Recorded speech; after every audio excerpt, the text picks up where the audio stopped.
Hello and welcome to the 5th class of the Absolute Beginner Spanish course on SpanishIsGreat.com.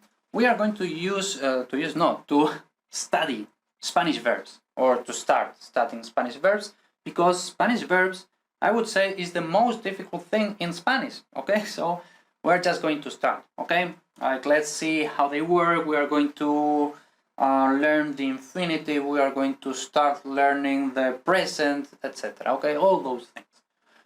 We are going to learn how the Spanish verbs work, so we can study the most basic things related to verbs, the infinitive and the present tense. Okay? Spanish verbs are conjugated. I guess you know what conjugated means. If you don't know, it means, we were saying in the previous class, no? I am, you are, he is. No, like depending on the person, depending on the subject, the verb changes. Okay, so that's conjugation. Alright? That is, the ending changes depending on the subject. In English we say I eat, but he eats. In Spanish we say yo como y él come. So we see o, e. O is yo, e is él. Okay? That's conjugating a verb. Alright. First, let's start with the infinitive.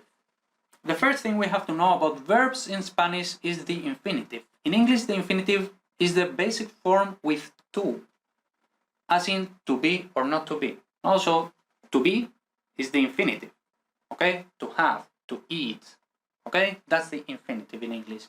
In Spanish, we would say ser o no ser, okay? To be or not to be, ser o no ser. Esa es la cuestión. In English, the infinitive doesn't have a specific ending, and each verb has its own form, no? So for example, we have to clean, to sink, to have, to Google, to jeopardize. So we see that, each verb has totally different endings. There's no consistency here, okay? Of course, there might be some verbs, a lot of verbs which end with eyes, no? Or some verbs which end with ink, for example, think. But there is no consistency at all in English, okay? In Spanish, however, every infinitive falls into one of three categories. There are only three categories. Primera conjugación, like first conjugation. Segunda conjugación, second conjugation. Tercera conjugación, third conjugation, okay? So first, second, third, ar, ir. Quite easy, I would say. Ar, ir. No? So for example, amar o cantar, these are first conjugation. Amar. Amar is to love. Cantar, to sing. Comer, to eat. Querer, to want. Dormir, to sleep. Reír, to laugh. Okay? So we see, no? Ar, ir. First, second, third. Quite easy, I would say. The infinitive is the basic form of a verb, and that's what you will find in dictionaries. Okay, so for example, we are reading some Spanish text, and we find, estoy en casa. I am at home, no? So of course, if we try to look up in the dictionary estoy, you won't find it, because this is a conjugated verb. Conjugated verbs don't appear in the dictionary. What appears in the dictionary is the infinitive. So you have to know that you don't have to look for estoy. You have to go for estar. And this is the infinitive, and this is what you will find in the dictionary. Okay? So that's what I mean by this sentence there. It is important to know the infinitive of a verb, because depending on the conjugation, first, second, third, ar, ir, the endings of the present and other tenses we will be studying may vary. You will find forms such as llamarse. This is kind of like a by the way, no? You will find forms such as llamarse. So this doesn't technically end with ar, ir, but we see arse, no? So what is that se doing there? you might wonder. It means it is a pronominal verb, that is, it has a required pronoun which in the infinitive is literally attached to the ending. Don't worry about that, just you might find these kind of infinitives, it's totally fine, okay? So now let's study the regular, because of course Spanish, also English, every language has irregular verbs, but we are going to begin with regular present indicative, okay? Okay, so here we see, like first, second, third person singular, first, second, third person plural, 6 persons. And now we have ar, er, ir, first, second, third conjugations, no? Okay, and now we see that the thing which is not in bold is always the same, no? Can't, can't, can't, can't, cat, catan, com, beep, beep, beep, beep, beep, no? Okay, now what is in bold are the endings. So this is what we have to learn by heart, and there is no trick, there is no way to hack this, no?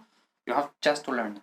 Okay, so yo canto, tú cantas, él canta, nosotros cantamos, vosotros cantáis. Don't worry about these acentos, okay? About these lines like on top of the letters. You don't have to worry right now, okay? Just learn that they are there, okay? Cantamos, cantáis, cantan. Okay, so quite easy.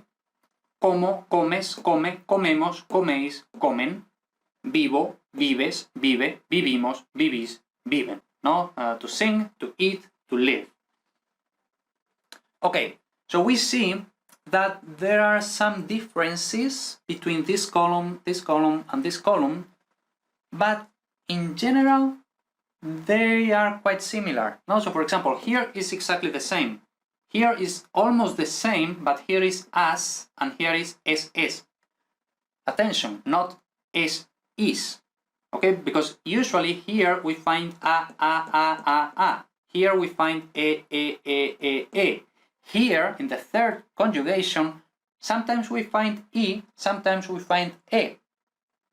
Well, what can we do? So vivo, vives, vive, but vivimos, vivís, viven. Okay? We just deal with it, we learn all of these, and again, there is no easy way, we just have to study them, okay?